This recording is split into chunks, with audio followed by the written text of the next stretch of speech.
Good morning, everyone. Also, people following. I see people are following us. Let's give 1 second for the people that are following from home. It's a Thursday morning in beautiful, sunny Boulder, Colorado. And we are going to start with the conference Winter Sports Climate Change, which is part of EU grant, Erasmus Sport EU grant, empowering women in alpine skiing.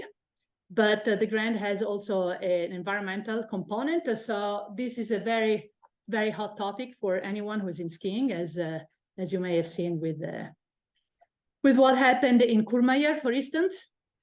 So we are going to start promptly with our first keynote, Auden Schendler, who is Senior Vice President for Sustainability at Aspen Resorts, and also is really engaged with Protect Our Winter, which, as many of you know, is one of the main organizations working for protecting our snow. Auden, off we go to you. So I'm starting with the baddest ass woman I know, which is my daughter, Willa. Here she is. This was night 4, stuck in a snow cave in a storm in the Sierra. And that is a bottle of bad Canadian whiskey. And the reason I start with her, and there's her brother.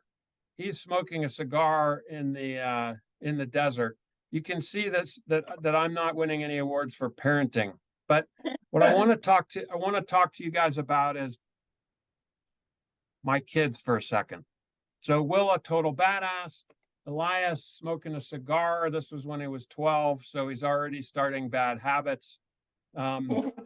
Meanwhile, Willa is a complete and total badass. When she was 11, she got a black belt in the martial art Subak Do. This is the son of the founder who she met, and just a complete animal. When she plays an instrument, what does she play? The most badass instrument of all, the saxophone. When she goes to Washington, she meets with Gina McCarthy, the head of the EPA until recently, and Biden's climate czar. On the right, at the White House, Willa's now a sophomore in college, but this was when she was much younger. And there you see Gretchen Bleiler and Chris Davenport, a pro snowboarder and a pro skier in Washington. And that's who Willa hangs with when she goes to DC to lobby on climate. Meanwhile, her brother collects gnomes. Doesn't really do that much. You can see his shirt says, "Oh, gnome, you didn't." And he's not, as a youth, he was not an overachiever. He collected a lot of gnomes. In fact, he has about 100 of them. And this was his activity. So on one hand, you have someone who's overachieving at the highest level.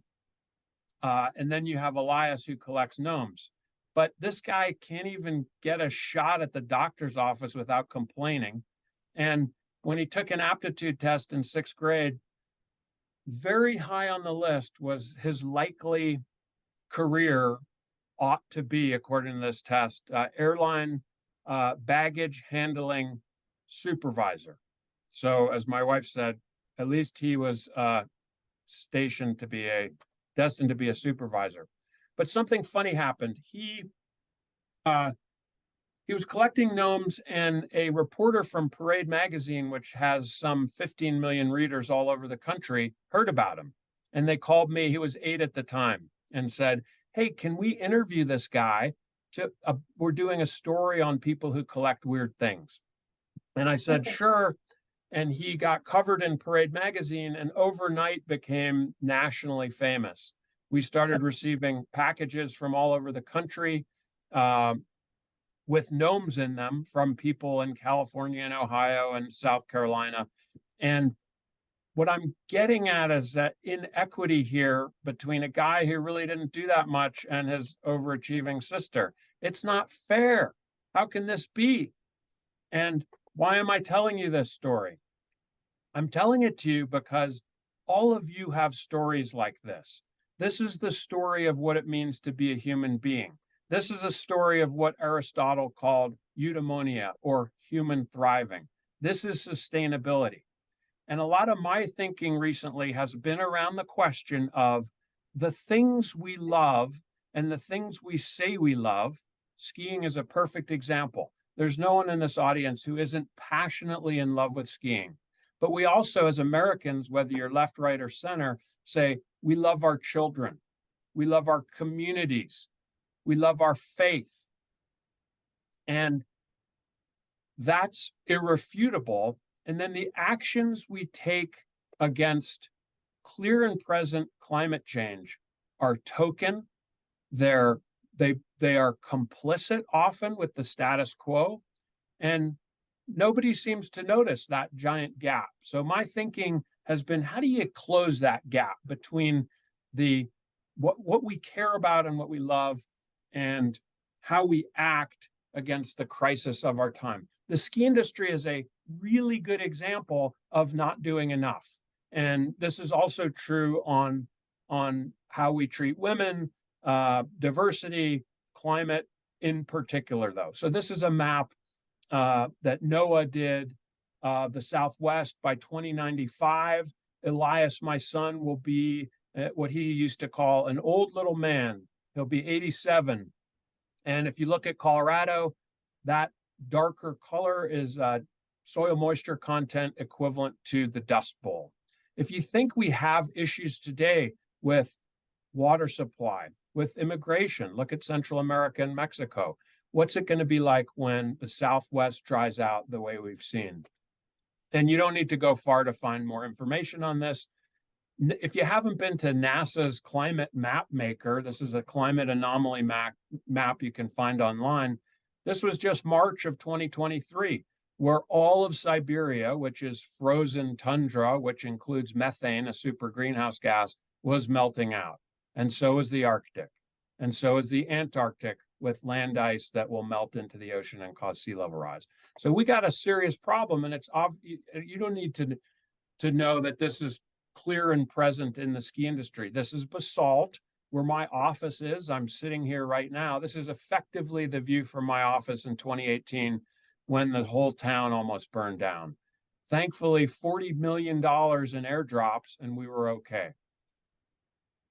And then there's constant news of flooding and fire. This is Paradise, California, that entirely burned down. The science is unbelievable. You have these organizations like the World Bank and International Energy Agency that are so staid and so dusty and so formally European and rigid. And they're saying, hey, we've blown past 2 degrees Celsius warming. By the way, the planet hit that already. And we're headed toward 3 on a business as usual path, or 4. Kevin Anderson, he used to run the Tyndall Center on Climate in England. He said 4 degrees Celsius is inconsistent with a global organized community. And that's classic science speak. What does it mean? It means this. This is a scene from Mad Max. And we're seeing this kind of breakdown throughout the world, where governance is affected by drought, by climate, by warmth, by fire, by flood. And so the things we care about are music, culture, the things, our children, the things that advance society. Those are going to fall by the wayside as we repair bridges and infrastructure. Okay, so we know all this. The ski industry knows this better than anyone. And what do we do in response to this greatest crisis ever to face humanity? We change light bulbs. We create carbon footprints. We do analysis. We buy carbon offsets that we know are fraudulent in the voluntary market. We do sustainability reporting, and then we report on it the next year and the next year as it gets warmer and warmer and warmer. The ski industry is completely complicit in this. There was a coalition of 4 major conglomerate resorts that said, we care about climate. They created something called the Climate Collaborative, and I think it was 2021.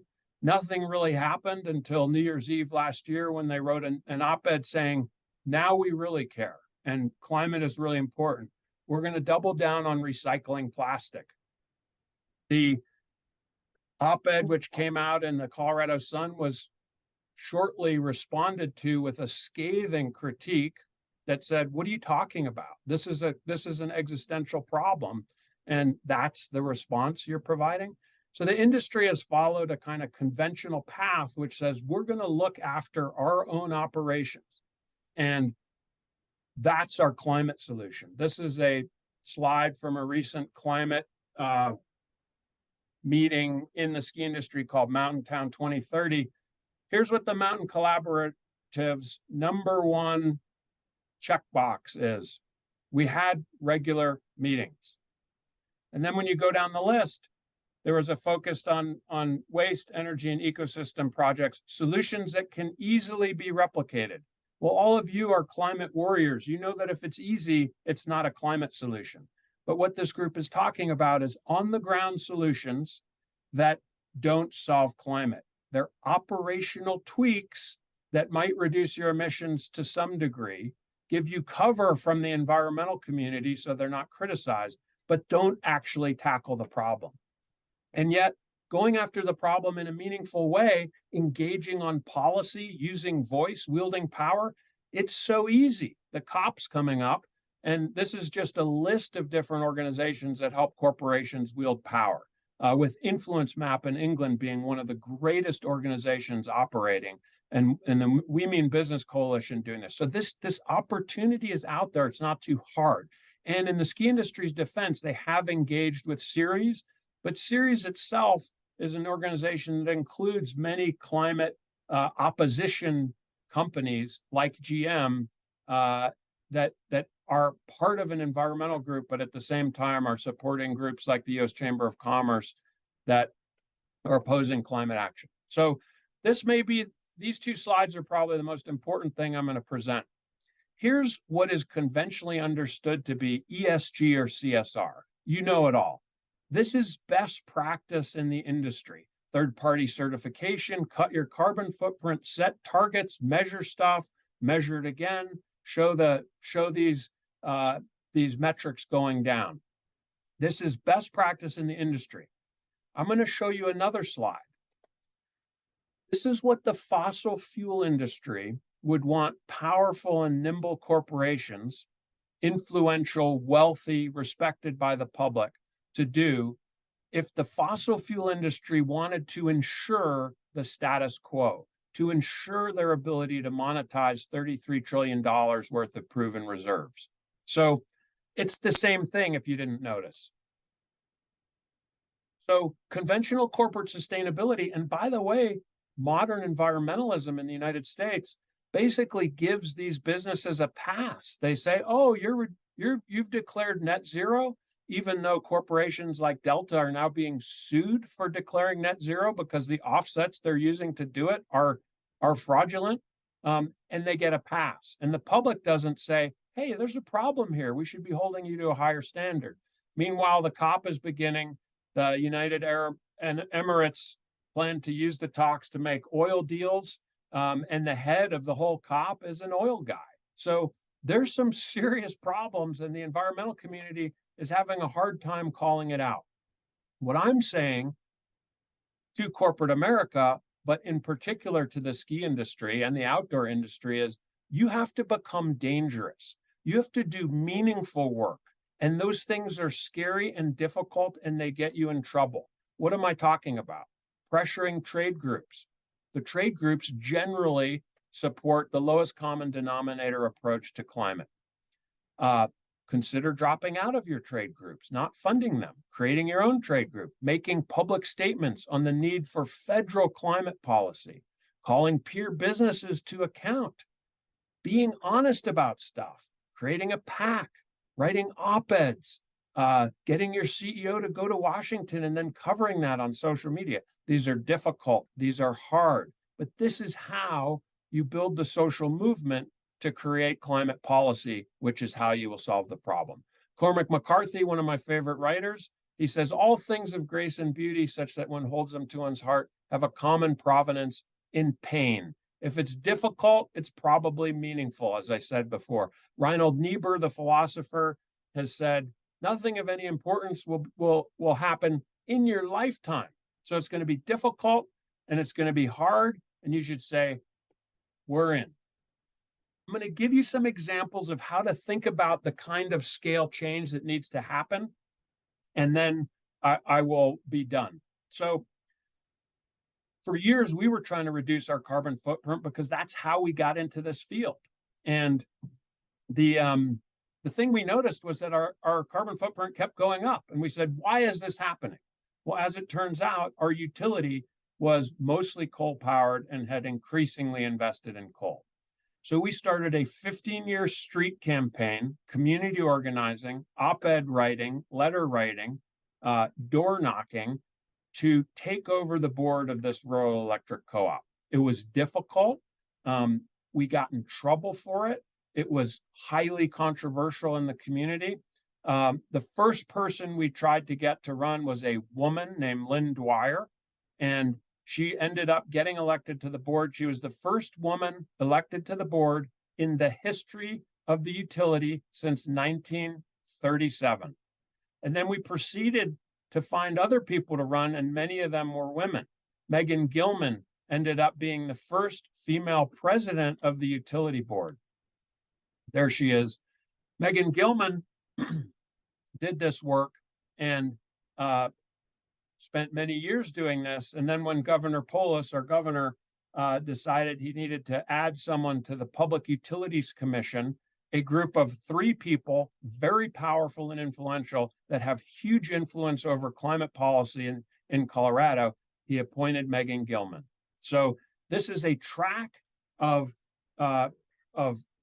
female advancement that started by busting a utility that was conventional and focused on coal. That utility's new CEO is a climate scientist. They will hit 90% clean energy by the end of the year, actually within 1 year, and then by 2030, they'll be 100% legitimate clean power. That means our carbon footprint plummets. So does Vail's carbon footprint. So does Alpine Bank's carbon footprint.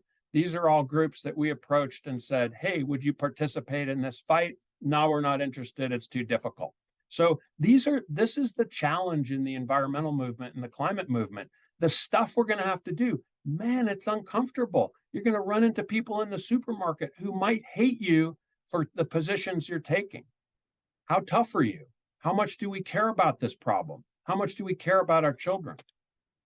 So recently, Winter Park, which is part of Alterra, had an opportunity to intervene in a utility election, but didn't. There may be good reasons for that. It didn't happen, and the climate non-progressive won by 21 votes. So this keeps happening in corporate America. It keeps happening in the industry where there's a public statement on legitimate concern for the climate problem, and then the action that follows does not reach the level necessary to deal with the problem. Okay, so how might we do that? If you think about the outdoor industry, it's gigantic. It's, depending on how you measure it, it's 40 to 100 million people. The NRA in its prime was 5 million people with 2 million really active members. And this group, very similar to the outdoor industry in that this is an identity group. These are gun people. I'm a skier. I'm a climber. It's an identity game. They won their issue in Washington. The NRA won at the Supreme Court level with only really 2 million active people. Meanwhile, the outdoor industry is 40 to 100 million people, mostly not participating in the political process. And if they are, they participate in land conservation. But as we all know, land conservation is meaningless unless you solve the climate problem, because the land will change and what you protected will not be protected. So the group Protect Our Winters said, what if you could mobilize the outdoor industry as a political force like the NRA and take these people who did not get into climbing or hiking or skiing to be citizens? They didn't say, I want to be politically active. They actually were escaping the political process. But if you could mobilize them, they would become additional votes in many cases. And this thesis has played out. In the 2018 election in Montana, John Tester, Protect Our Winters, Patagonia, and other groups mobilized behind John Tester. And Tester won by 18,000 votes. A chunk of those was the outdoor industry, going to climbing gyms and ski resorts and colleges in Bozeman and Missoula and West Glacier, and using athletes and leaders like Conrad Anker and Hillary Hutchinson, who's a fisher. Then we said, hey, when you look at a ski resort ad campaign, it's always a skier on a blue sky day. That's sort of like advertising beer by showing a can of beer. You know you're going to get a can of beer when you buy a beer. You know you're going to ski on snow and possibly powder when you ski at Aspen. So we said, let's do a different campaign. And we focused on particular swing senators who we thought we could flip on climate. One of them was Lisa Murkowski. When we launched this campaign, the day it happened, you can't read this note, but it basically says, Lisa Murkowski, you've got ski in your name. You're on the front lines of climate, but you're not doing enough. So this launched that day. Our CEO got a call from Murkowski's office. This is something new and different in the climate movement, where elected officials who are not doing enough or outright denying climate are suddenly faced with political pressure and political pain. This is what enabled the Inflation Reduction Act to pass, because Manchin and Sinema, when they took oppositional positions, they got in trouble for it. Okay, a few other quick things. In Colorado, there's a group that makes climate policy. It's called the Air Quality Control Commission. I got appointed to this by the governor. You can see me on the far right, totally bored. This is hard work. It's time consuming. It's difficult, but this is how you change policy on climate. And we did so in many different arenas, from transportation to hydrofluorocarbons.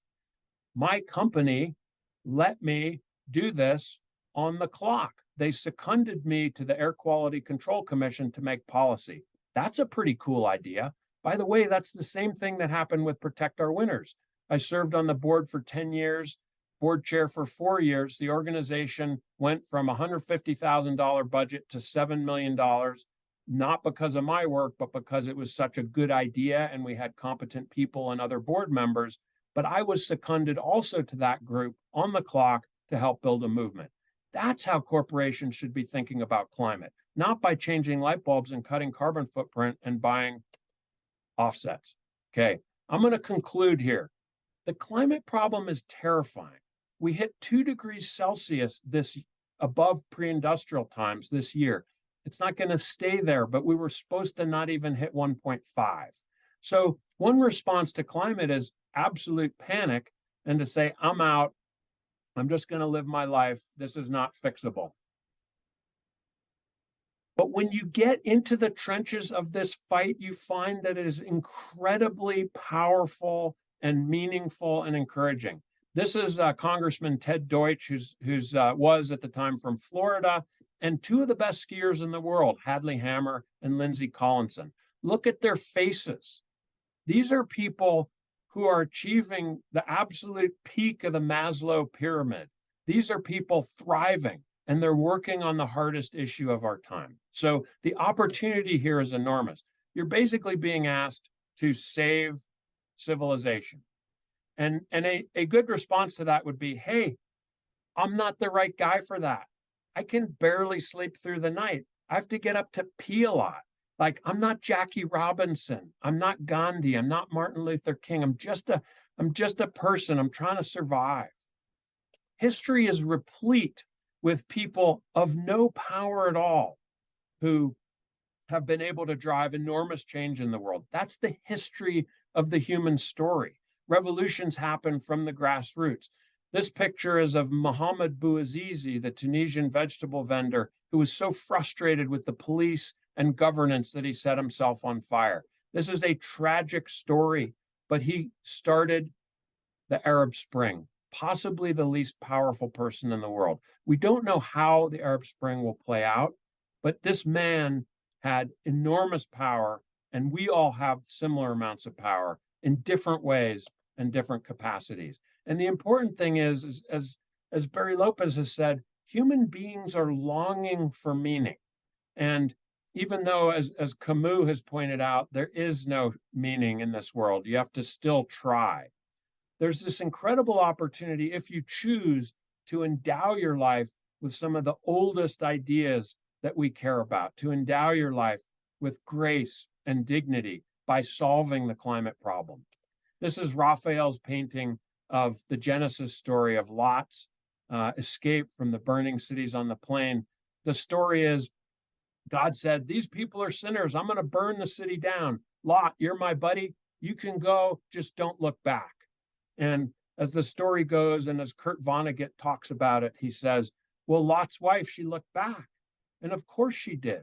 Because if you look, that's where she grew up. That's where she got married, dropped her kids off at first grade. Of course you look back. It's the most human thing you could possibly do. And Kurt Vonnegut says, that's why I love her, because it was so human what she did. She couldn't help it. And I submit to this group and to the industry and to business and to human society that if, like Lot's wife, if you're presented with something, an opportunity to endow your life with the oldest aspirations humans have ever had, a life of dignity, a life of grace, treating people as they would like to be treated, you can't help but do it. You have to look back.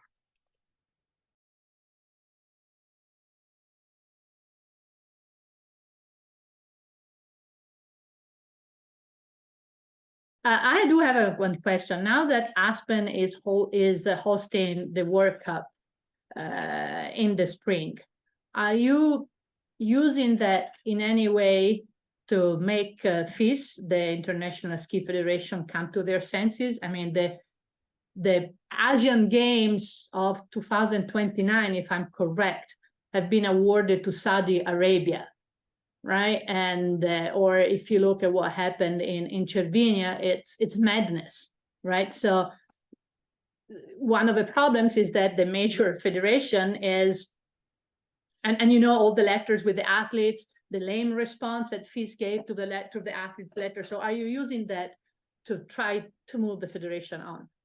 Yeah, it's a huge opportunity. So Protect Our Winners has been all over this. A few years ago, the head of FIS made kind of misogynist comments that were also climate denial, like he's the perfect villain for this conference. And Powell pushed back on him hard, and it got international press.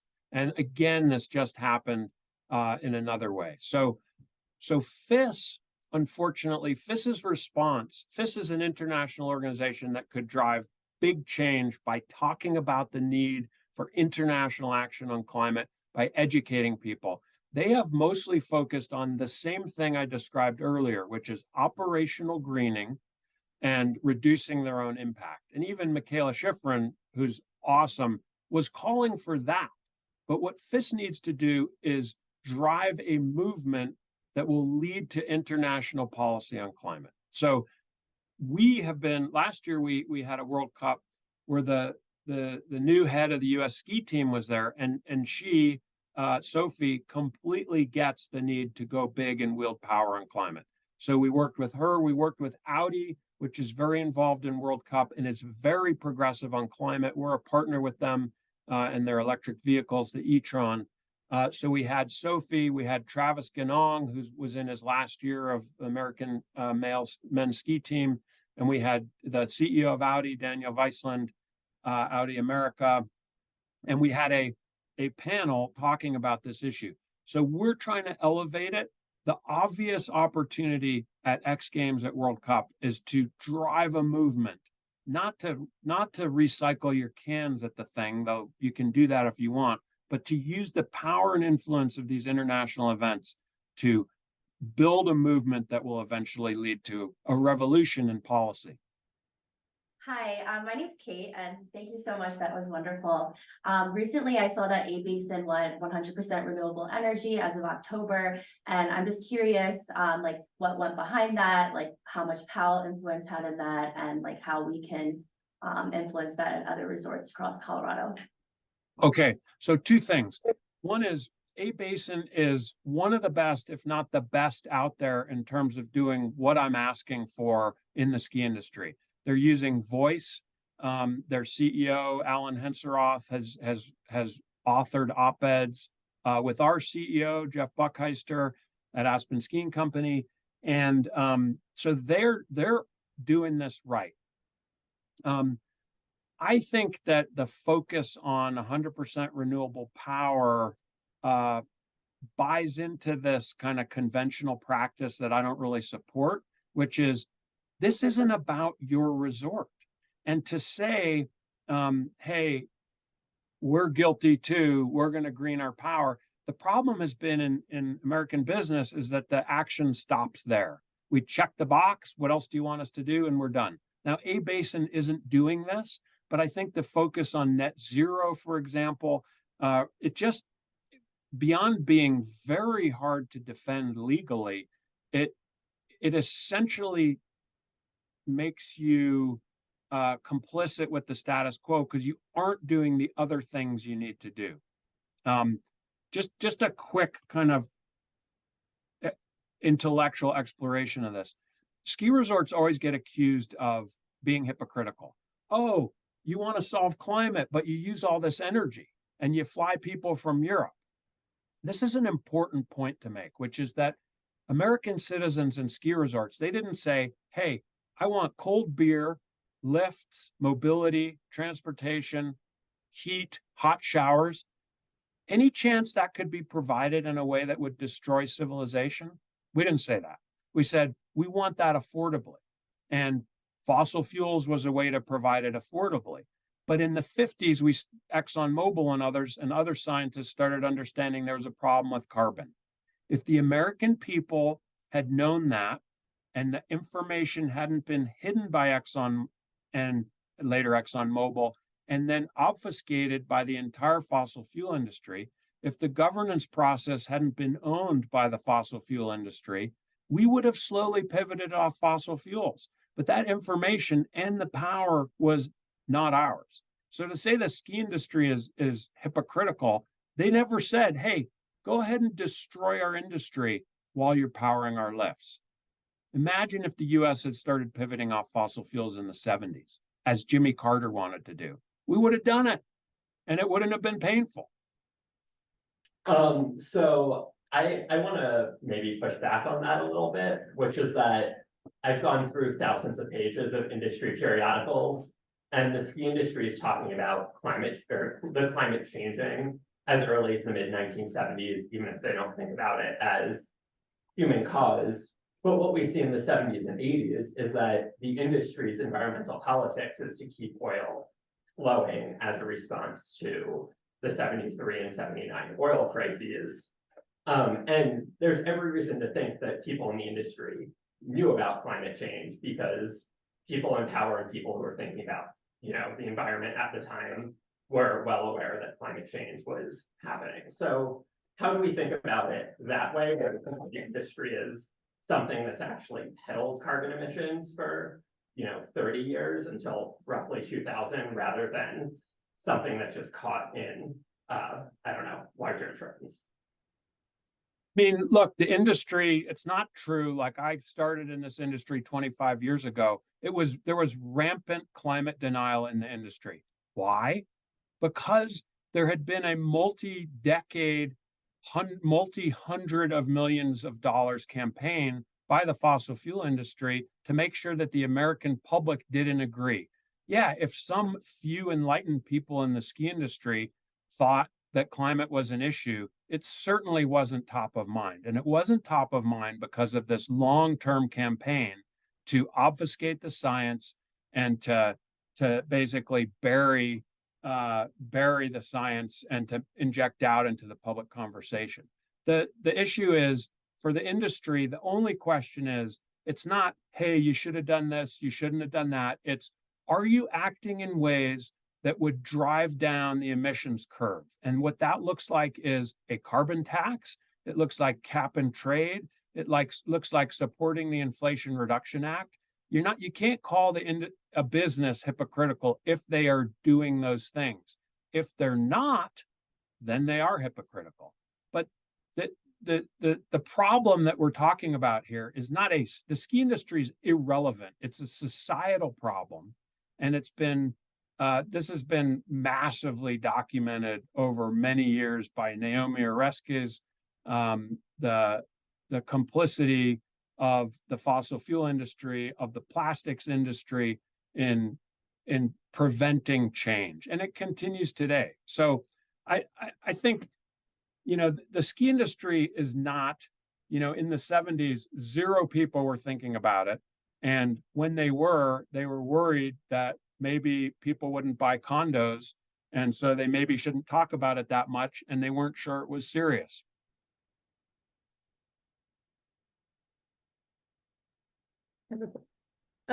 Talking about COP28, President just made it known that it's not gonna go. Vice President Harris is not gonna go. The Pope is gonna go. So the signal that we are giving as a country is pretty lame. I mean, Kerry is gonna go, but you know, if the Pope is going, at least the Vice President should be going. So I wonder if there's gonna be any reaction, maybe COP28 won't decide anything, but politically, it's a very strong signal not to send anyone in the top of the executive. Yeah, I wouldn't be surprised if Biden showed up there. Look, this audience knows better than I that the United States is like in danger of tipping into fascism. And you could say, well, Biden's got to go to the COP and he's got to have a strong stand. If we lose the election, none of that matters. And I get it. Our political system is broken. We have to solve money in politics. We have to have direct election of the presidency. We have to deal with gerrymandering. But this is a screwed up time. There's a lot to criticize about what Biden's doing, and there's a lot to praise. The Inflation Reduction Act was in some ways a miracle. What's happening on transportation, electrification is amazing. But man, these are tough times. These are the toughest times, maybe. I hear you, but you know, if the president is not doing anything where young people are concerns are, we're not going to win the election. So, you know, I'm not defending it. I'm just saying. No, I'm just saying that situation. maybe they should go.